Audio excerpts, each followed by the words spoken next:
नमस्कार। पिछले वीडियो में हमने स्कोप और कैरियर अपॉर्चुनिटी के बारे में देखा था। तो हमने पहले बताया था मैंने कि फार्मास्यूटिकल में 3 सेक्टर रहता है, जैसे आपका एपीआई, इंटरमीडिएट और फॉर्मुलेशन। तो कैरियर अपॉर्चुनिटी फॉर्मुलेशन में क्या है? कैरियर अपॉर्चुनिटी में फॉर्मुलेशन में आपको प्रोडक्शन में रहेगा, दूसरे नंबर में रहेगा पैकिंग, तीसरे में है क्यूसी,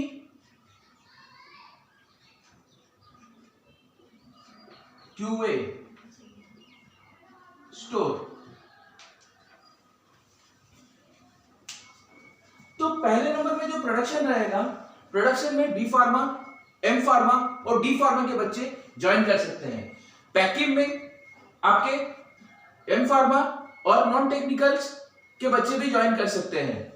उसके बाद क्यूसी क्यूए में B pharma, M pharma, D pharma और क्यूए में आपके नॉन टेक्निकल और टेक्निकल बच्चे, इसमें केमिकल के बच्चे को भी लिया जाता है और नॉन टेक्निकल में बीकॉम, एमकॉम को भी लिया जाता है। स्टोर में भी बीकॉम और बीएससी के बच्चे भी रहते हैं। तो इसमें आपको अपॉर्चुनिटीज बहुत सारी मिलेंगी फार्मास्यूटिकल में। और आज हम देखेंगे कि केमिकल्स में कौन कौन से सेगमेंट रहता है। केमिकल्स में बेसिकली एग्रोकेमिकल, फाइन केमिकल और स्पेशलिटी केमिकल रहता है। एग्रोकेमिकल जो एग्रीकल्चर बेस्ड केमिकल मैन्युफैक्चरिंग करते हैं वो कंपनी रहती है। फाइन केमिकल्स में जो केमिकल्स ऑर्गेनिक, इनऑर्गेनिक्स केमिकल्स बनाती है। और स्पेशलिटी केमिकल्स में जितने भी केमिकल्स रहते हैं जो एनालिटिकल ग्रेड के लिए यूज होते हैं, जैसे टेस्टिंग पर्पस में बनाया जाता है, उसके लिए स्पेशलिटी केमिकल्स। और बहुत सारे जैसे कैटलिस्ट रहती है तो उसको भी बनाया जाता है। तो उसमें स्कोप और अपॉर्चुनिटी क्या है? स्कोप जैसे एग्रीकल्चर इंडस्ट्री हर दिन पे दिन बढ़ रही है, तो उसके लिए अभी जो अपने को पहले टाइम लगता था प्रोडक्शन में, खेती करने के लिए, फार्मिंग में फार्मर्स को बहुत तकलीफ होता था। तो एग्रोकेमिकल्स आने से उनको फर्टिलाइजर्स मिल रहे हैं, उनको कैसे उनका जो क्रॉप है बहुत अच्छा ग्रो करे उसके लिए वो केमिकल यूज कर रहे हैं। और फाइन केमिकल्स जो इंटरमीडिएट बनाते हैं उनके लिए यूज आता है। और स्पेशलिटी केमिकल्स जितने भी ड्रग बनाए जाते हैं, जितने भी केमिकल्स बनाए जाते हैं उसको टेस्ट करना है, तो उसके लिए स्पेशलिटी केमिकल में एनालिटिकल ग्रेड्स के केमिकल्स बनाए जाते हैं। उसके बाद हम सेगमेंट में आएंगे पेट्रोकेमिकल्स। पेट्रोकेमिकल्स में oil and refinery, solvent recovery और सॉल्वेंट एक्सट्रैक्शन है।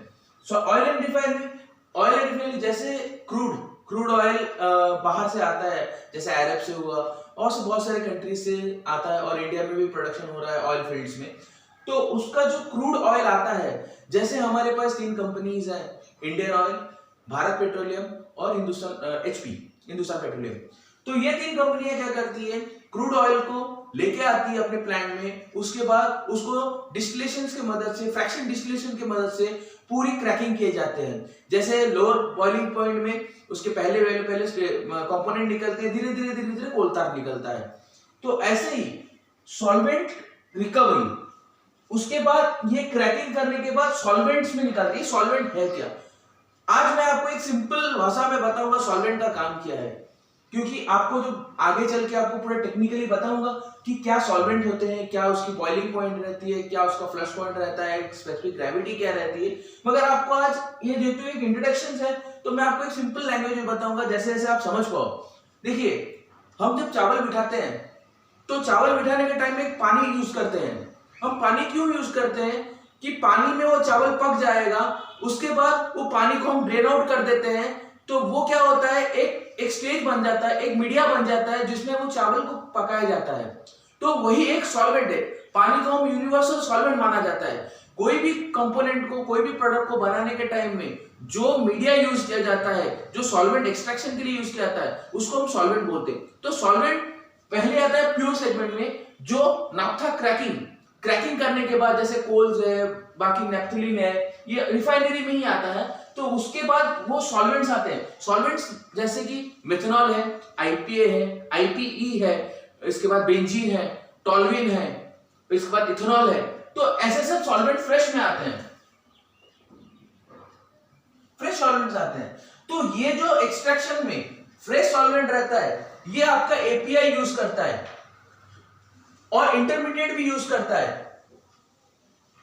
मगर जो सॉल्वेंट एक बार यूज होने के बाद, एक बार यूज हो जाता है, उसके बाद उसमें प्रोडक्ट आ जाता है, तो वो बाय प्रोडक्ट क्या होता है कि रीयूजेबली करने के लिए सॉल्वेंट रिकवरी यूनिट डाला जाता है। सॉल्वेंट रिकवरी यूनिट में क्या होता है कि जो प्रोडक्ट ये लोग यूज कर चुके हैं, जो सॉल्वेंट ये यूज कर चुके हैं, तो उसके बाद सॉल्वेंट रिकवरी प्लांट में वही सॉल्वेंट को रिबैक करने के बाद उसको डिस्टिलेशन की जाती है।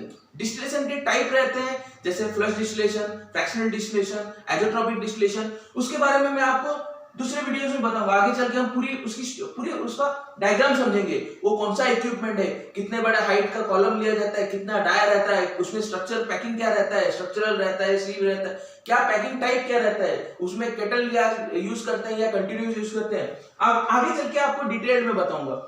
आज समझेंगे सॉल्वेंट रिकवरी का काम क्या है। सॉल्वेंट रिकवरी में ये जो सॉल्वेंट्स आते हैं, ये सॉल्वेंट्स यहाँ पे लिया जाता है, उसको प्यूरिफिकेशन की जाती है।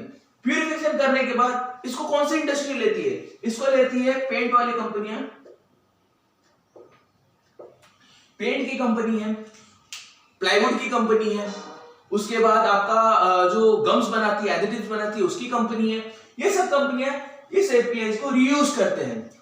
तो इसमें भी कैरियर अपॉर्चुनिटी किस किस के लिए है? ऑयल एंड रिफाइनरी में BTech chemical engineer, MTech chemical engineer, diploma chemical engineer को लेते हैं। सॉल्वेंट रिकवरी में भी सेम है, और आपके केमिकल इंजीनियरिंग, मैकेनिकल इंजीनियरिंग, और प्रोडक्शन में जैसे आपको मैकेनिकल इंजीनियरिंग नहीं लेते, अपना डिप्लोमा का केमिकल इंजीनियरिंग लेते हैं। उसके बाद आपका बीटेक केमिकल इंजीनियरिंग, और जो प्रोजेक्ट रहता है उसमें आपका मैकेनिकल इंजीनियरिंग रहता है। तो एक्सट्रैक्शन में भी सेम कैटेगरी के रहते हैं। और एग्रोकेमिकल्स, केमिकल्स और फाइन केमिकल्स, स्पेशलिटी केमिकल, उसमें बीएससी, एमएससी, उसके बाद आपका बीटेक, एमटेक और डिप्लोमा। तो आज मैं आपको कैरियर और अपॉर्चुनिटी का जो आपका पार्ट था वो खत्म कर रहा हूं। उसमें आगे चल के हम और भी उसका विस्तार से सीखेंगे कि क्या क्या सेगमेंट्स है, कैसे कैसे टेस्टिंग होती है, क्या क्या इक्विपमेंट्स है, और उसमें क्या क्या हम सीख सकते हैं।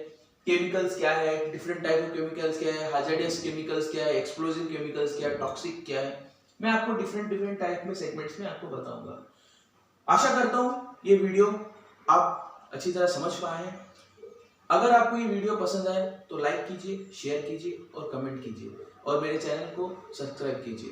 नमस्कार।